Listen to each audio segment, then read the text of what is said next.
Alors, bonjour à tous. Je m'appelle Lise Gauvin. Je suis responsable du Carrefour de l'innovation et de l'évaluation en santé au Centre de recherche du CHUM et j'aurai le plaisir aujourd'hui d'animer la séance de Apprivoiser les méthodes qui sera menée par Lise Dacieux et Nadia Sourial.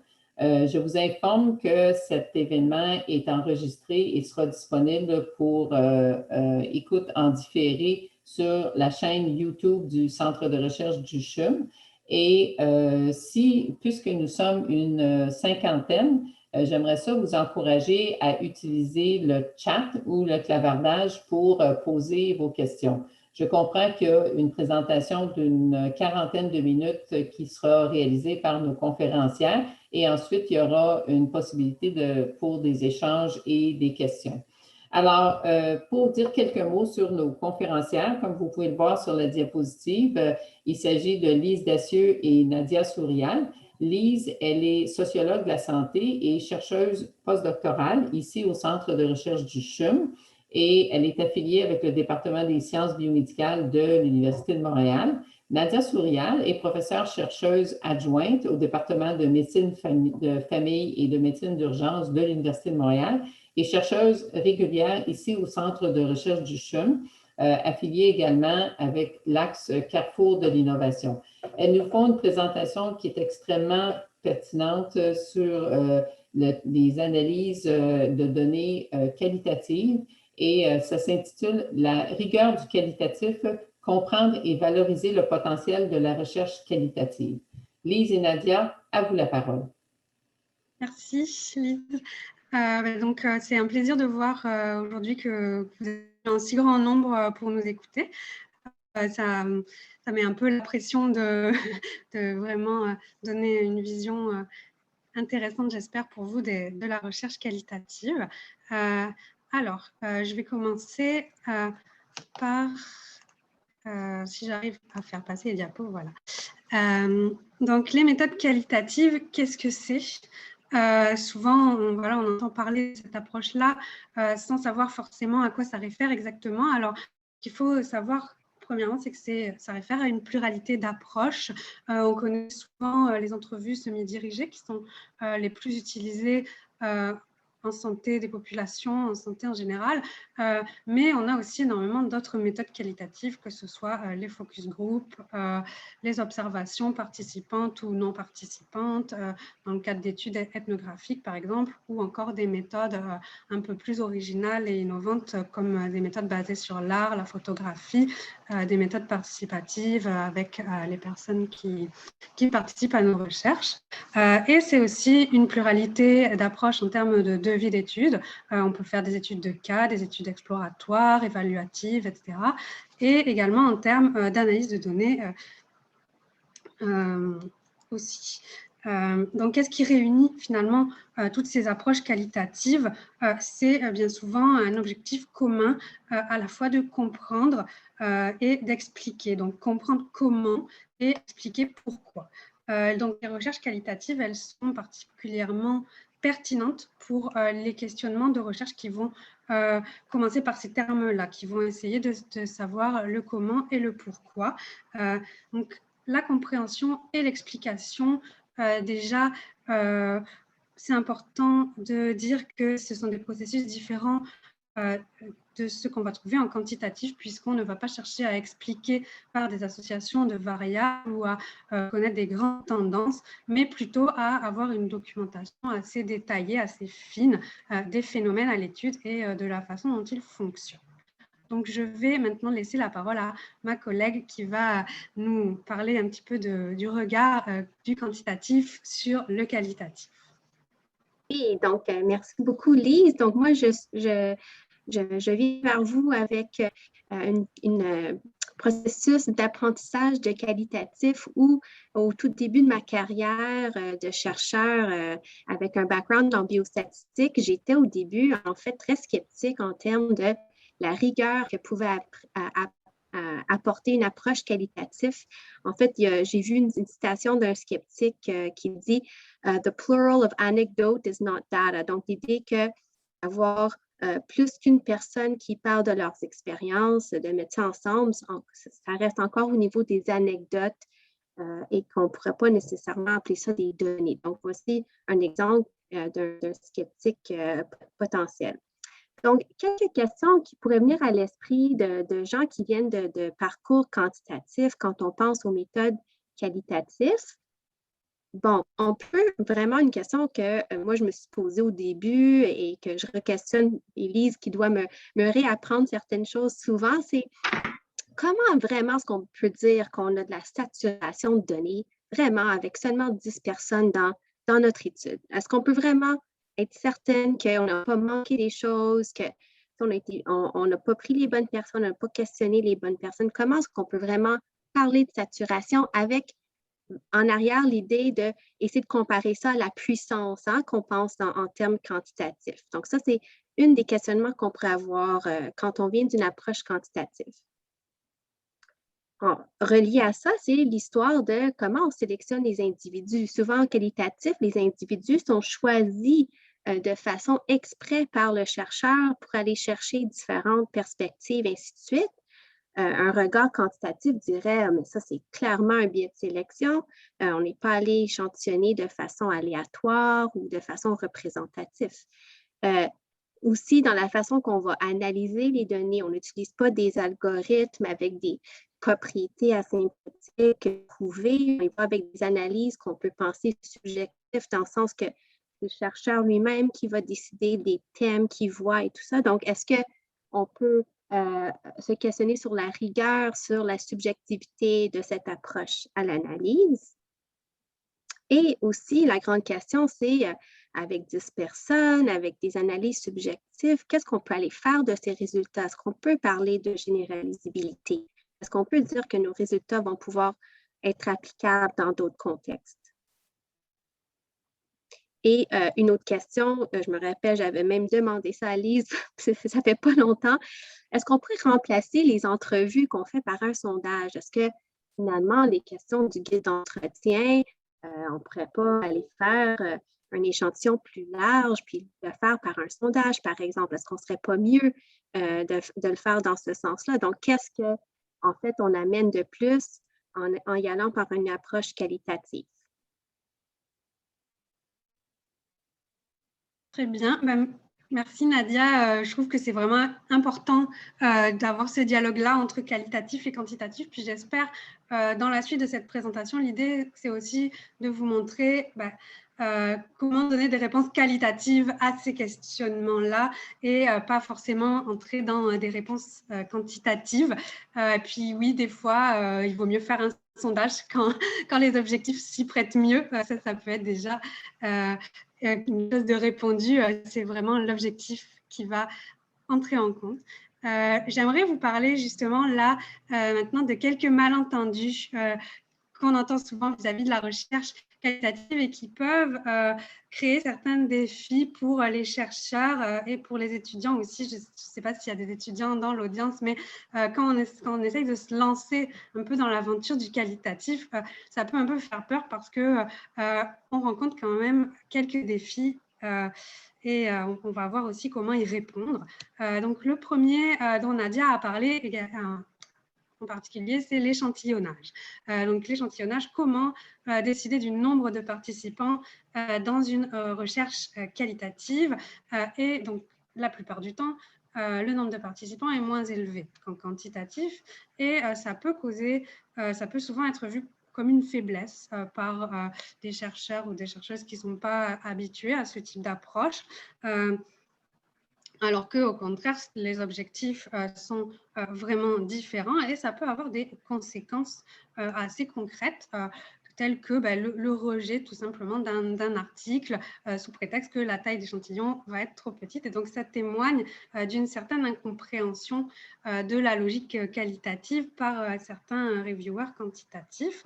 Et deuxièmement, Nadia en a parlé aussi, la question très importante de l'analyse. Donc, l'analyse qualitative qui va souvent de l'extérieur être considérée comme biaisée, pas assez objective, pas assez scientifique, parce que justement, elle provient du cerveau humain et non pas d'outils automatisés. Donc, ce sont des défis en fait qui vont venir interroger vraiment la validité, la rigueur scientifique du qualitatif. Et donc, comme je l'ai dit tout à l'heure, ça va être important d'y répondre de manière vraiment qualitative, donc sans emprunter des arguments au registre quantitatif. Pour des raisons de temps, je ne vais pas pouvoir aborder tous les défis, notamment les questions liées à la collecte des données, qui est aussi très importante, mais on pourra peut-être aborder ça dans les questions si jamais ça vous intéresse. Alors, concernant l'échantillonnage, ce n'est pas simple pas de calculer, j'allais dire le mot calculer, mais ce n'est pas simple de déterminer le nombre de participants dans une recherche qualitative et justement, on est souvent confronté à un certain nombre de dilemmes. La première chose, c'est qu'il n'y a pas de formule standard pour déterminer à l'avance le nombre de participants. La notion de calcul de puissance qu'on va utiliser en quanti, elle n'a pas vraiment de sens en qualitatif puisqu'on ne va pas chercher à associer des variables, on ne va pas chercher à connaître le nombre de participants dans chacune de nos catégories d'analyse. Donc finalement, la puissance, elle ne va pas se jouer au niveau statistique, elle ne va pas se jouer au niveau du nombre. La puissance, elle va se jouer ailleurs. Donc, il n'y a pas vraiment de traduction. On cherche souvent à traduire les concepts quanti en quali, mais il n'y a pas vraiment de traduction du concept de calcul de puissance en recherche qualitative. Plus généralement, c'est important de ne pas essayer de chercher des équivalents quali à des concepts quanti, puisque c'est rarement approprié et ça oublie qu'on recherche autre chose en quali qu'en quanti. Donc, une exigence en qualitatif, c'est que la taille d'échantillon, elle va souvent être réévaluée progressivement au cours de l'étude, tout simplement parce qu'on ne peut pas vraiment savoir à l'avance combien de participants seront nécessaires pour documenter nos questionnements de recherche parce qu'on ne sait pas ce qu'on va collecter sur le terrain concrètement. Donc, ça va dépendre souvent de nombreux paramètres qui vont avoir trait au déroulement de l'étude. Et donc, on a cette flexibilité qui est bonne à avoir et qui est nécessaire dans la détermination d'un échantillon.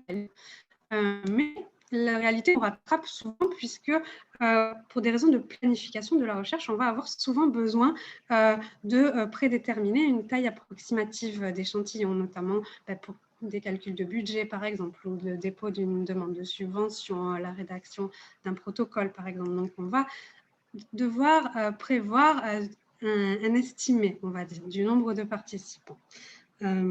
Donc ça, il y a des risques qui en découlent. Ce qui en découle souvent, ça va être un manque de transparence dans les décisions qui sont prises sur la taille d'échantillon. On va faire un petit peu, je ne dirais pas au hasard, mais certains chercheurs, dans certaines études, on va pouvoir trouver des tailles d'échantillons qui n'ont pas vraiment de justification vis-à-vis des objectifs. Et souvent, ça va être le concept de saturation qui va être utilisé à tort et à travers et, comme je vais le montrer un peu plus loin, de manière souvent un peu abusive et pas toujours justifiée. La saturation, peut-être une petite définition pour les personnes qui ne connaissent pas bien ces concepts-là. Donc, c'est l'idée en fait qu'on va arrêter le recrutement lorsque les nouvelles données ne vont pas apporter d'informations supplémentaires par rapport aux données qu'on a collectées précédemment. Donc, on va constater de la redondance. Donc, l'idée qu'on finalement, on n'apprend plus rien au fil des données collectées. Et donc, on va estimer que là, à ce moment-là, on a un portrait assez fidèle du phénomène qu'on est en train d'étudier. Ça s'appelle la saturation. C'est intéressant, je pense, de revenir sur ce concept, d'où il vient, dans quel contexte il a été créé ou en tout cas théorisé. Donc, c'est un concept, la saturation, qui nous vient de la théorisation ancrée. Donc, la théorisation ancrée ou grounded theory en anglais, puisque ce sont en fait des chercheurs des États-Unis qui ont théorisé cette approche dans les années 60-70. Donc, il s'agit de Glaser et Strauss, qui sont des sociologues de la santé américains. Et donc, l'objectif de la théorisation ancrée, c'est de produire de la théorie, donc de la théorie sociale, la théorie sociologique, qui va être vraiment produite à partir des données, donc c'est d'où le mot ancré, et non pas sur la base de modèles théoriques spéculatifs ou purement logiques, qui sont souvent bien déconnectés de la réalité du terrain, la réalité empirique, et donc qui vont échouer à expliquer adéquatement ce qui se passe vraiment sur le terrain. Donc, l'idée, c'est vraiment une théorie fondée sur les données et sur l'empirisme. Et ça se comprend aussi dans le contexte des débats de l'époque en sociologie où on avait vraiment quelque chose qui était très polarisé entre un pôle très théorique qui n'allait pas sur le terrain et un pôle très empirique qui n'avait pas forcément d'ambition théorique. Donc, la théorisation ancrée était aussi là pour dire, pour affirmer qu'on pouvait vraiment concilier les deux. Donc, je pense que c'est quand même important de voir que cet appareil conceptuel, il a quand même un objectif de construction de théorie. Et il a été vraiment fait dans un contexte particulier. Oui, j'ai oublié de passer cette diapo-là. Mais voilà. Et donc, il y a aussi dans la théorisation ancrée le concept d'échantillonnage théorique qui consiste vraiment à ajuster les critères de recrutement au cours de l'analyse selon les besoins de la théorie. Donc, ça implique que l'analyse va vraiment commencer en même temps que le recrutement et que ça va être la collecte et l'analyse vont être vraiment concomitantes. Donc, l'idée, voilà, c'est que la théorie en construction va vraiment être alimentée par de nouvelles collectes de données. On va aller chercher, explorer de nouvelles pistes jusqu'à ce que la théorie soit de plus en plus robuste. Donc, finalement, quand on n'a pas pour objectif de construire une théorie, on peut se demander si le concept de saturation va être vraiment approprié. Et je pense qu'il souvent il perd de sa pertinence dans un certain nombre d'études où finalement ça n'a pas forcément de sens de rechercher quelque chose d'exhaustif ou en tout cas de vouloir faire le tour de la question. Notamment, comme exemple, on peut citer les études exploratoires où là, on va chercher plutôt l'ouverture de nouvelles pistes sur un sujet qui n'est pas encore beaucoup étudié. Donc là, on ne va pas du tout avoir cette ambition de tout connaître. Et la phénoménologie aussi, qui est une approche où on va plutôt rechercher une analyse très en profondeur sur un tout petit nombre de participants. Donc là, ça ne va pas être le nombre qui va être important, mais plutôt le contenu, on va dire. Donc pour faire suivre, il faut savoir que le concept de saturation, il est fortement débattu actuellement en recherche qualitative. Certains auteurs même vont questionner l'idée, est-ce qu'on peut vraiment atteindre la saturation? Est-ce que ce n'est pas illusoire de penser qu'à un moment donné, on connaît tout finalement, puisque est-ce que plus on récoltera de données, peut-être qu'on aura toujours des nouvelles choses qui vont arriver, puis ça peut être assez arbitraire finalement de décider que là, c'est saturé.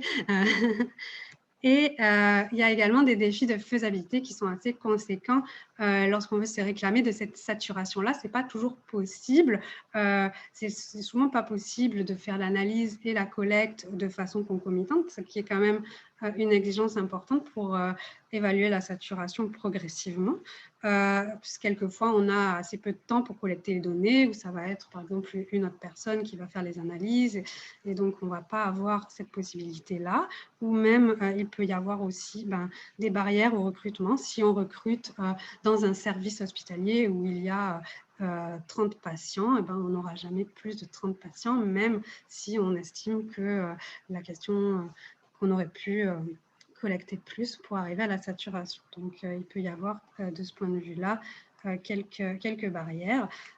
Et dans le cas où on a ces barrières, se réclamer de la saturation, ça n'a pas vraiment de sens et ce n'est pas vraiment rigoureux de le faire. Et donc, j'en viens à cette idée d'un manque de rigueur dans l'utilisation du concept de saturation, puisqu'il va souvent être invoqué sans être justifié. Dans plusieurs articles qualitatifs, on va trouver l'idée que data were saturated, donc les données ont été saturées, comme si elles étaient saturées d'elles-mêmes, alors qu'on va passer sous silence tout le processus de vérification, d'évaluation de cette saturation, et c'est ça qui est vraiment en fait le plus important à documenter, à comprendre pour comprendre la rigueur de l'étude. Donc, il ne faut pas que finalement la saturation devienne une affirmation de principe, parce que sinon elle est souvent elle est complètement vidée de son sens et de sa pertinence pour aider justement à déterminer l'échantillon en qualitatif. Et finalement, dans beaucoup de cas, ça va être la qualité des données. qui va être plus importante que le nombre. Donc, avoir beaucoup de participants, ça ne garantit pas qu'on a des données de qualité du matériau analysable.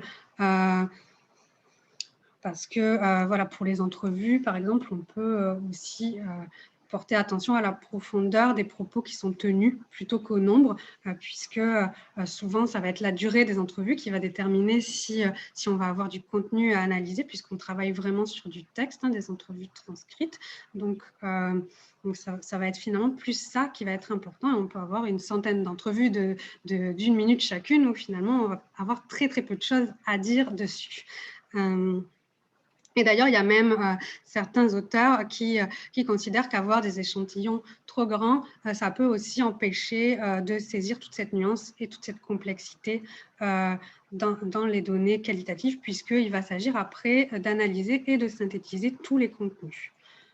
Donc, on a plusieurs alternatives qui ont été proposées dans la littérature à ce concept de saturation. Alors, notamment une dont je vais vous parler un peu plus en détail juste après, qui est information power. Donc, on pourrait traduire par puissance d'information, si on veut faire le parallèle avec justement le calcul de puissance.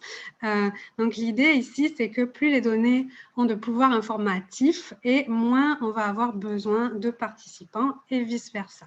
Donc, en fait, ça va donner un petit peu des clés pour définir ce nombre de participants. Et d'autres auteurs ont aussi parlé de theoretical sufficiency, donc en opposition à saturation, avec l'idée que l'exhaustivité n'est pas toujours nécessaire, y compris dans la théorisation concrète.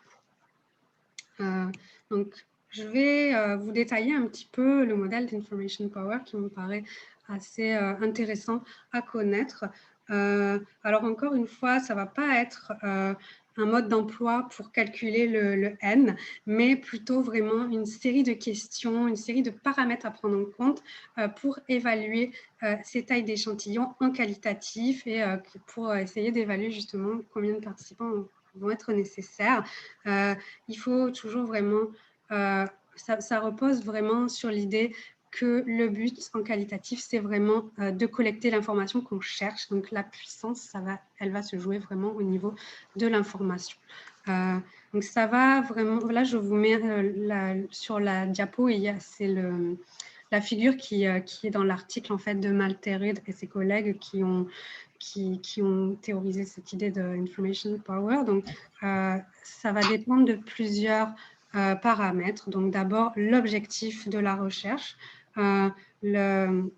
Finalement, si cet objectif est large ou plutôt restreint.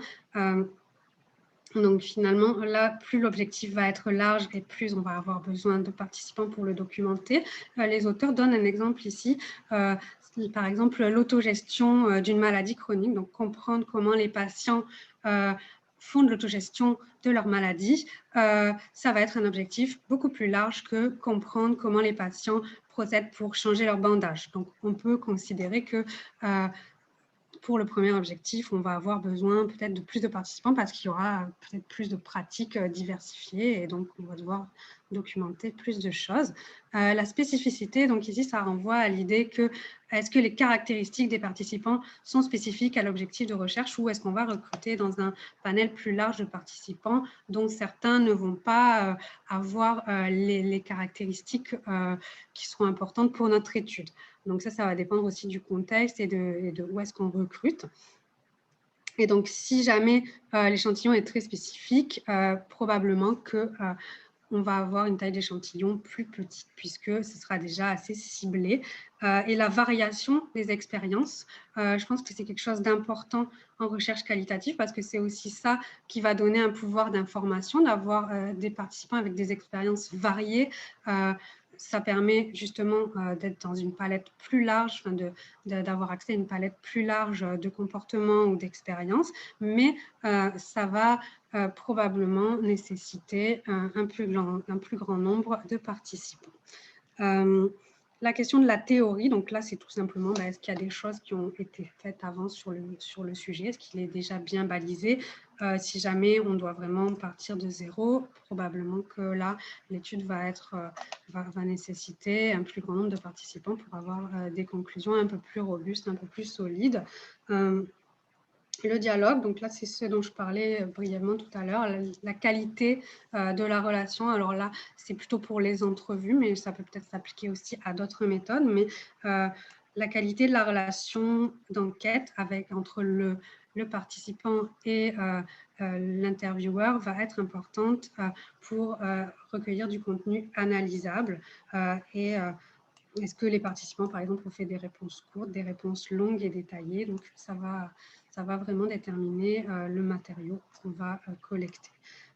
Et donc, si jamais il y a assez peu d'informations là-dedans, on va probablement nécessiter plus de participants. Et enfin, l'analyse, là, c'est tout simplement l'idée, est-ce qu'on a une dimension comparative dans nos objectifs et dans nos analyses, ou est-ce qu'on va faire plutôt une analyse très approfondie d'un cas très détaillé.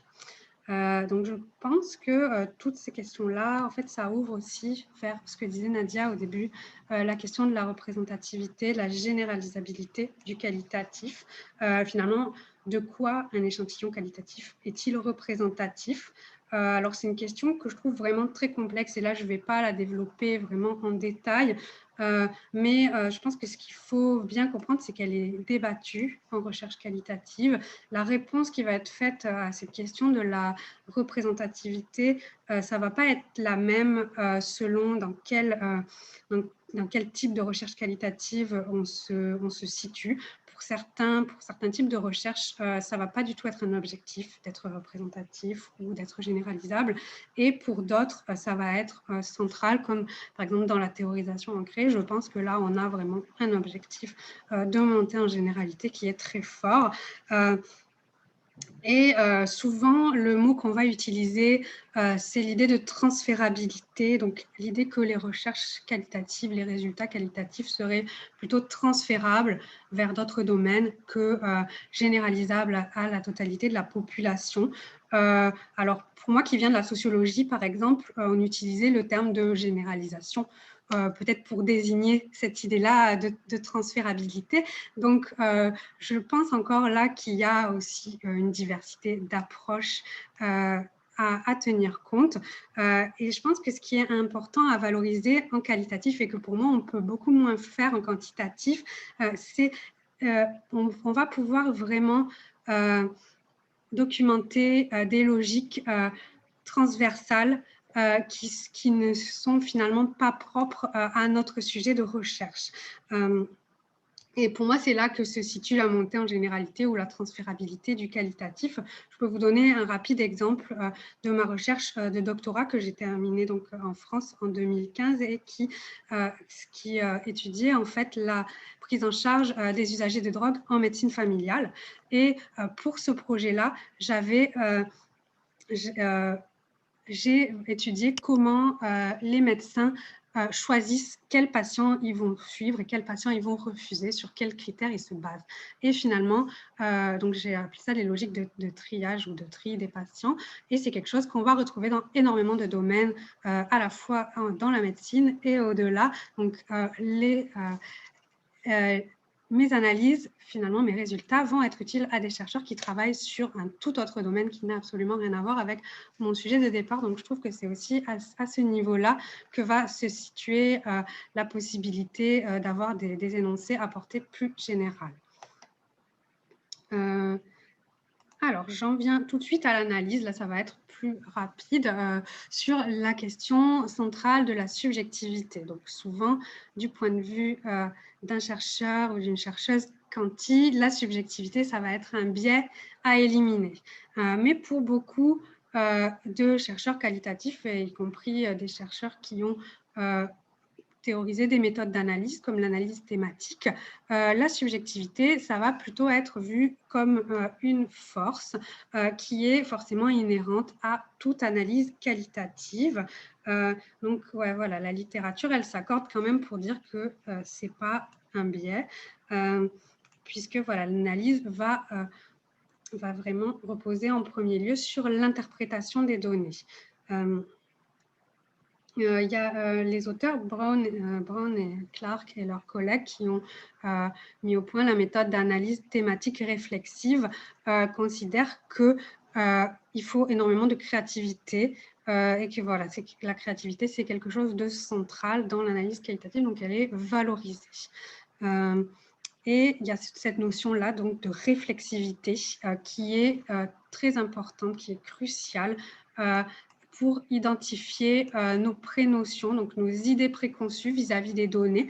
Ça, je pense que c'est quelque chose de vraiment important de considérer que oui, on va arriver avec peut-être des préjugés sur nos données avec un regard spécifique, donc subjectif, mais ça sera impossible de l'éliminer, puis on ne cherche pas forcément à l'éliminer, mais à en prendre conscience et comprendre aussi dans quelle mesure ça va influencer nos analyses.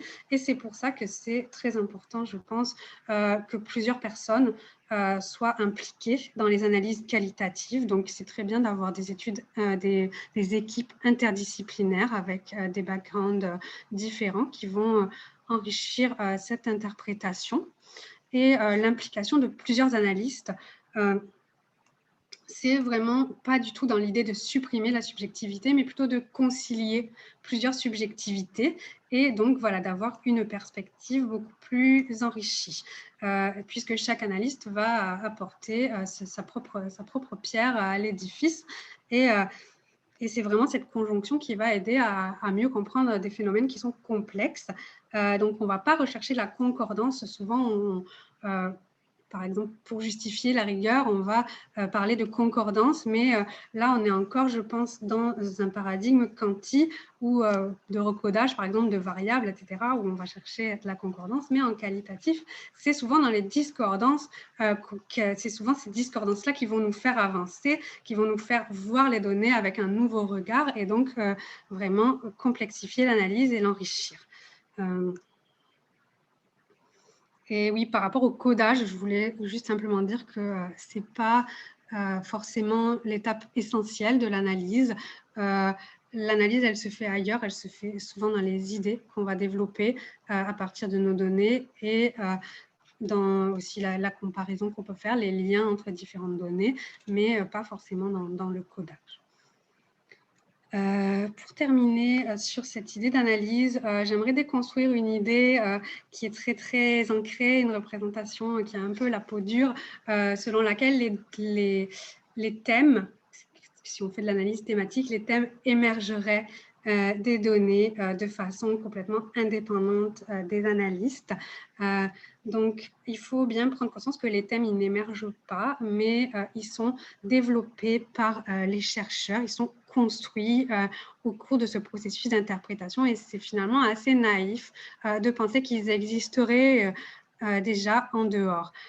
Donc là, vous voyez l'image du gâteau, c'est une métaphore qui est utilisée par Brown pour expliquer ce processus d'analyse thématique, puisque voilà, le gâteau, il n'existe pas avant qu'on le fasse. Il n'est pas en train d'attendre qu'on le révèle. Finalement, on le produit et le choix du type de gâteau qu'on a décidé de faire, ça va forcément influencer le résultat final. Donc, c'est un peu la même chose en analyse thématique, selon Brown. Les thèmes, ils vont refléter les choix interprétatifs et finalement, ça va être, l'analyse, on peut considérer ça finalement comme une lecture cohérente des données, mais certainement pas l'identification d'une réalité préexistante. Élie, si tu me permets d'ajouter un petit point là-dessus, oui. Je pense que une des méconnaissances à travers cette idée d'émergence thématique vient potentiellement aussi du monde quantitatif ou avec les méthodes multivariées comme l'analyse de cluster ou l'analyse de classes latentes. L'idée de ces méthodes-là, c'est de découvrir des sous-construits, des sous-ensembles dans les données qui existent, mais qu'on ne peut pas voir concrètement. Et donc, il y a des méthodes quantitatives qui visent exactement cet objectif d'aller faire émerger des classes sous-jacentes dans les données qui sont cachées. Donc, je pense qu'il y a peut-être une influence de cette réflexion en quantitatif qui a fait que les gens pensaient que ça pouvait s'appliquer aussi dans le contexte Cali, mais qui n'est pas le cas. Donc, je vais juste amener cette haute vision. Tout à fait, tout à fait. Puis c'est vraiment un positionnement par rapport aux données qui va être différent. Et donc là-dessus, je vais passer à ma conclusion avant de relaisser la parole à Nadia. Donc, tout d'abord, voilà, je pense que c'est important de comprendre le cadre épistémologique spécifique de la recherche qualitative, donc à la fois son rapport aux données, là, comme on vient de le dire, son rapport à l'administration de la preuve, qui va être différent du quanti. Et c'est ça qui va vraiment nous permettre d'apprécier, de comprendre toute la complexité et toute la pertinence du quali en soi, et d'ailleurs pas seulement en tant qu'outil pour approfondir le quantitatif, mais également une pertinence propre. Et donc, j'espère avoir vraiment pu montrer que faire du qualitatif, ça ne s'improvise pas, justement. Il y a une certaine rigueur méthodologique à avoir, en particulier dans l'utilisation des concepts. Toute utilisation doit être justifiée. Donc, on a vu avec le concept de saturation, des méthodologies comme l'analyse thématique, l'émergence, etc. Donc, ce ne sont pas des concepts à manier à la légère, et c'est aussi là, à ce stade-là, à cet endroit-là, que va se situer la rigueur du qualitatif. Et donc, je pense que vraiment pour renforcer la rigueur du qualitatif, l'un des moyens, c'est déjà d'éviter d'utiliser des critères de validation quanti pour évaluer la scientificité de la recherche qualitative. Je pense que ça serait le message principal que j'aimerais que vous reteniez aujourd'hui. Voilà, on a des critères de rigueur qui sont différents, et donc on ne va pas pouvoir juger le qualitatif avec des critères quantitatifs, tout simplement parce que les objectifs ne sont pas les mêmes entre les deux méthodes, les épistémologies ne sont pas les mêmes, et de même, donc on ne va vraiment pas pouvoir traduire littéralement des concepts quantiques en quali. Donc, l'idée, voilà, c'est de vraiment respecter la spécificité du qualitatif et de ne pas lui demander de faire des choses qu'il ne peut pas faire. Donc, je vais maintenant laisser la parole à Nadia qui va nous dire si elle a changé d'avis avec le scepticisme. Oui, merci Lise. Alors, grâce aux formations que j'ai eues en tant qu'étudiante au doctorat à McGill, où j'ai appris les méthodes Cali que j'ai utilisées dans mes recherches et beaucoup avec mes conversations avec Lise, de plus en plus, je suis devenue une chercheuse quantitative clairement réformée. Je me vois souvent dire dans des réunions d'équipe que ça prend des méthodes Cali pour creuser cette question, là, que le quanti n'est pas assez. La différence étant que les méthodes quantitatives, ça peut seulement nous dire, si je prends l'exemple d'une évaluation, les méthodes quantitatives peuvent seulement nous dire si un programme a fonctionné ou pas. Donc, on va avoir une question très de haut niveau, très binaire, mais qui laisse la boîte noire de savoir, OK, ça a fonctionné, mais pourquoi et comment? Donc, ça ne dit pas toute l'histoire, tandis que les méthodes qualitatives vont aller creuser le pourquoi ou le pourquoi pas. Donc, quels ont été les facteurs qui ont facilité l'implantation d'une intervention ou pourquoi ça a pas fonctionné, dans quel contexte, dans quelles circonstances. Donc, ce que j'ai appris, puis ce que je pense que ce qui est un autre message crucial à comprendre, c'est que ces deux méthodes très complémentaires qui peuvent être utilisées dans un cas ou de l'autre, mais souvent en complémentarité ensemble dans des projets de recherche, et que le Cali permet vraiment de regarder à l'intérieur de la boîte noire là, pour comprendre ce qui s'est passé, puis donner un portrait plus approfondi pour comprendre un phénomène ou une implantation. Donc, je terminerai juste avec un exemple très rapide. L'évaluation du plan Alzheimer du Québec, ça a été une initiative du gouvernement provincial pour outiller la première ligne à prendre en charge les personnes atteintes d'Alzheimer. Et le gouvernement, le ministère n'était pas intéressé à savoir est-ce que le plan va marcher, oui ou non. Parce que le gouvernement avait déjà pris la décision politique d'implanter le plan. Ça restait aux chercheurs de dire au ministère, voici les ingrédients clés pour que ça marche. Donc, comment répondre à cette question des décideurs?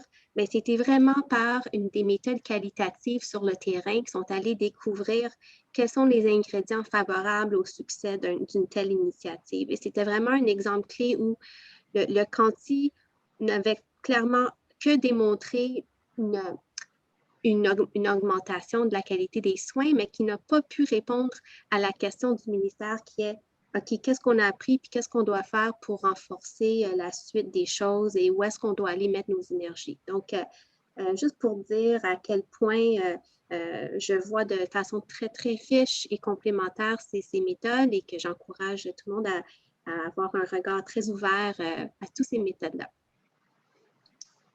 Merci.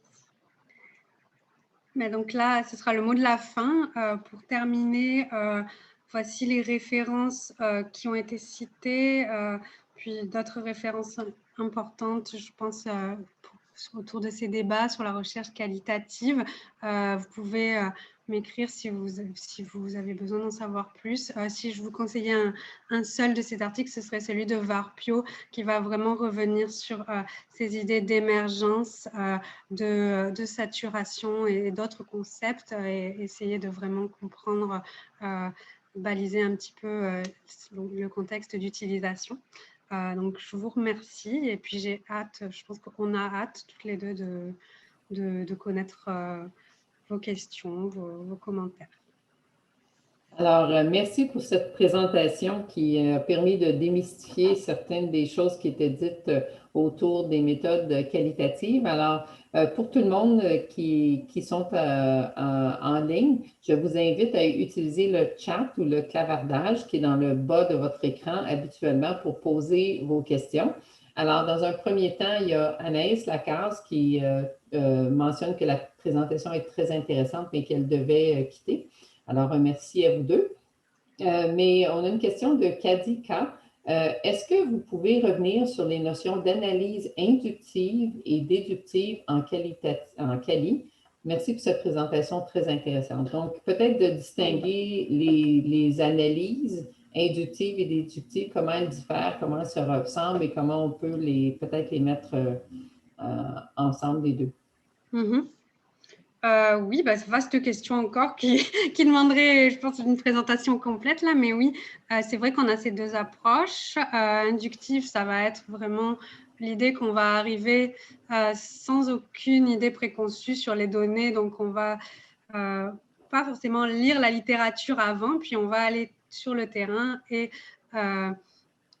essayer de collecter des données qualitatives, et on va plutôt faire la démarche après d'aller chercher la littérature. Et pour le déductif, on va plutôt se baser sur des théories ou des choses qui existent déjà et essayer soit de les appliquer. En tout cas, on va construire nos questions de recherche à partir d'un cadre qui est déjà là. Donc, je pense que la plupart du temps, ce qu'on fait en pratique, c'est qu'on utilise un peu les deux approches finalement, parce que l'inductif va être important justement pour découvrir des nouvelles choses, mais le déductif, c'est forcément assez inévitable de déjà connaître des choses sur notre sujet avant d'arriver sur le terrain. Donc, je pense que c'est important de garder cette démarche inductive, mais pour moi, les deux ne sont pas forcément incompatibles. Puis tout va dépendre aussi des objectifs et des types d'études, puisque par exemple dans une étude évaluative, peut-être qu'on va être un peu plus dans du déductif, puisqu'on va évaluer un dispositif, une intervention qui existe déjà. Donc voilà, je pense qu'il y a de la flexibilité en qualitatif et puis il faut en profiter, quoi. Enfin, je ne sais pas, Nadia, si tu as d'autres choses à ajouter. Oui, bien, tout à fait. Je peux peut-être donner l'exemple d'une évaluation qu'on a fait récemment, Lise, d'un outil de télésanté. On avait, pour le guide d'entretien, on s'était basé sur un cadre conceptuel de Implementation Science qui avait déjà des thèmes auxquels il faut aller évaluer, comme l'acceptabilité, à quel point c'est allé répondre aux besoins sur le terrain, est-ce que ça a été sustainable, différentes thématiques d'implantation. Donc, on était parti avec cette idée-là pour bâtir le guide d'entretien, donc dans ce sens-là déductif, mais dans les analyses, on a permis aussi d'aller plus loin, puis pas juste se tenir à ce cadre-là, puis d'aller trouver, pas émerger, mais trouver d'autres caractéristiques de l'implantation qui ont ressorti en dehors de ce cadre-là. Tout à fait. Alors, peut-être sur le chat ou le clavardage, donc j'invite les gens à poser des questions. Mais entre-temps, Manon Chouanière qui nous dit que c'est une excellente présentation avec beaucoup de nuances. Anne qui indique que c'est très instructif. Chantal Bemer qui dit merci beaucoup pour la belle mise en perspective. Steen Hodge aussi qui a par contre une question, et là les questions commencent à percoler. Donc, elle se demande quelles sont les méthodes appropriées ou standards pour évaluer la saturation. Parce que vous avez bien expliqué que la saturation, ce n'est pas toujours la solution, mais quand c'est la solution, comment on s'y prend? Ouais. Bah, oui, c'est vrai que c'est important. Mais souvent, l'indice de la saturation, ça va être la redondance des données. Donc, comment on fait? Bah, justement, ce qui va être important, c'est d'avoir une analyse et une collecte qui sont concomitantes pour pouvoir justement s'interroger là-dessus de façon régulière et essayer de comprendre si nos analyses sont assez robustes ou pas. Et puis peut-être vérifier aussi nos intuitions, nos pistes d'analyse au fur et à mesure en collectant des données. Et je pense qu'il y a aussi certains auteurs qui parlent de la recherche de cas négatifs. Ça, c'est quelque chose qui peut aider justement l'idée de là, on a un portrait, mais est-ce que dans nos données, on a le cas inverse? Et puis, ça va peut-être aider à comprendre si on a un portrait assez large ou pas. Donc, il y a plusieurs façons de faire. Mais je pense que c'est quelque chose qui doit être progressif et ça ne peut pas être fait à la fin. Ça, je pense que c'est quelque chose d'important. Alors, merci. Alors, il y a Nathalie Foch qui dit que c'est un excellent duo de présentatrices et contenu fort, fort pertinent, généralisé et transféré. Alors, merci. Une question de la part un remerciement de la part de Steen Hodge aussi et Fabien Ballesteros qui pose la question suivante en disant merci pour la présentation. Que pensez-vous des critères d'évaluation proposés par Anderson, les critères CORE, C-O-R-E? J'avoue que je ne les connais pas spécifiquement ceux-là. Il y a ces dernières années, il y a plusieurs échelles, enfin pas échelles, mais plusieurs guidelines qui ont été faites, notamment pour rapporter les recherches qualitatives. Moi, je trouve qu'elles sont inégales, elles ne sont pas toutes forcément pertinentes et le risque pour certaines, c'est de verser dans du quantitatif, justement, et puis un petit peu masquer ce qui fait l'essentiel du qualitatif. Et d'ailleurs, il y a un des articles que j'ai cité ici, le premier, Barber, Checklist for Improving Rigor in Qualitative Research, A Case of the Tail Wagging the Dog. Cet auteur-là vraiment critique l'idée qu'on pourrait même augmenter la rigueur en utilisant des checklists. Donc, voilà, c'est peut-être aussi une des logiques quantitatives qu'on essaye de faire aller vers le quali, même si c'est vrai que ça peut être rassurant aussi quand on commence d'avoir ce genre de checklist. Je pense qu'il faut aller au-delà, puis il ne faut pas les appliquer de façon trop stricte parce que ça ne correspond pas au qualitatif. Alors après, le core, je ne le connais pas. Peut-être que je peux inviter Fabien, si vous avez un lien web que vous pouvez insérer dans le clavardage ou le chat pour tout le monde, parce que moi non plus, je ne les connais pas spécifiquement, ces critères-là, et ça serait probablement très intéressant. Alors, je pense qu'il y avait le correct, je ne sais pas si c'est la même chose, mais le correct, moi, je trouvais qu'il était vraiment beaucoup trop basé sur le codage et que ça éliminait beaucoup de choses au niveau de l'interprétation dans l'analyse. Mais j'en ai vu d'autres aussi qui contenaient la notion de réflexivité. Donc là, déjà, c'est un peu mieux, je dirais. Mais voilà. Mais je vous invite à vous méfier des checklists. OK, excellent. Alors, on a deux questions. Une de la part de Guy Paré. Merci pour cette excellente présentation. Le danger qui guette les chercheurs ayant peu de connaissances en recherche qualitative est de considérer ce type de recherche comme étant singulier. Or, la recherche qualitative peut être utilisée dans une perspective épistémologique, interprétativiste ou positiviste, par exemple.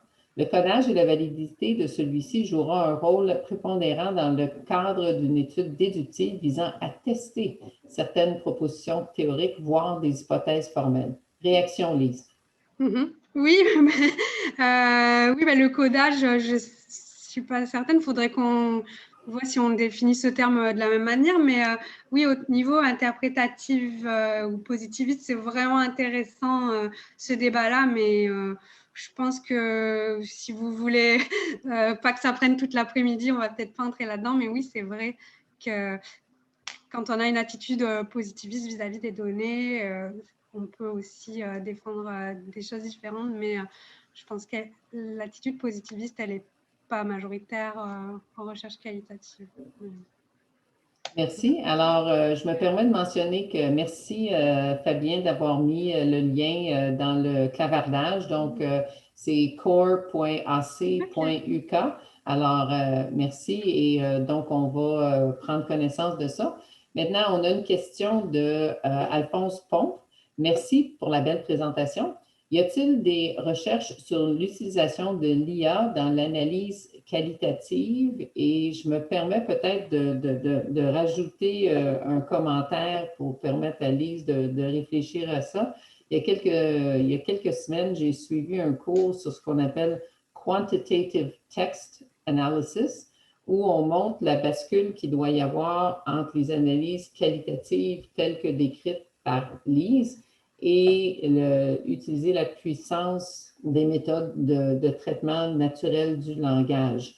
Alors, peut-être que, Lise, vous pourriez parler de certaines des forces ou des écueils qu'il y a autour de ces approches-là et peut-être en dire plus parce que je ne suis que débutante là-dedans. Oui, je ne sais pas ce que je vais pouvoir dire de plus, mais pour moi, c'est encore quel est l'objectif derrière tout ça? Qu'est-ce qu'on veut faire avec les données? Parce que s'il s'agit de faire du comptage, oui, des outils quantitatifs automatisés vont être utiles. Mais s'il s'agit de faire de l'interprétation, je pense qu'on va perdre énormément. Mais moi, en tant que chercheuse qualitative, c'est vrai que je ne suis pas spontanément attirée vers l'idée de traiter ça automatiquement parce que je trouve que la plus-value de l'interprétation, elle est vraiment importante. Je pense que ça va être plutôt des chercheurs mixtes ou quantitatifs qui vont plutôt s'intéresser à ce domaine-là et qui vont être peut-être même plus compétents pour le faire. Mais je pense que c'est bien qu'il y ait une diversité dans la manière de traiter les données.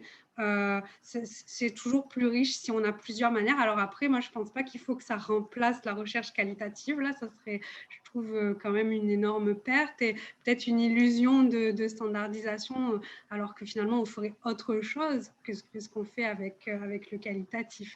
Mais voilà, ça, c'est plus un avis, mon avis à moi, du point de vue chercheuse quali. Mais je trouve ça très bien que des personnes s'intéressent à ça. Puis voilà.